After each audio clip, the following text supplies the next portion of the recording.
So in terms of brand building, somebody has to start this process. How should they think about it, and which areas, which channels will actually get them the best return for their money? Well, brand building is not, you can't really think about it about like return for your money. That's also the problem, right? Like if you're only focused on efficiency and you're not focused on building brands, you're going to look at it that way, and it's not going to work because you're going to say this isn't working, but it has to work over time.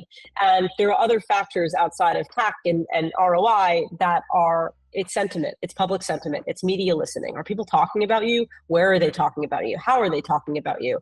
Are people ripping your videos because they're so good? Are you a water cooler, like type of play? What's your K factor? Is there a word of mouth K factor and virality that's happening as a result of your product because people are talking about your advertising and your marketing and how you do that? So there's definitely like the need to think about it outside of just direct ROI, and I think that's very tough for a lot of companies now that are strapped with efficiency. But I think the ones that will then really win is when the cycle changes again, and the brands that invested in brand start to think about it.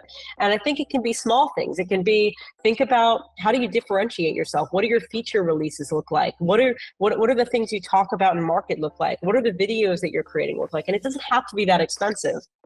You just have to do it well. And doing it well is obviously not easy. You have to have the right people to be able to do it. Creating content for content's sake doesn't matter. You can create thousands of pieces of content that do nothing. But if you're doing it well, there are a lot of ways to really stand out and differentiate.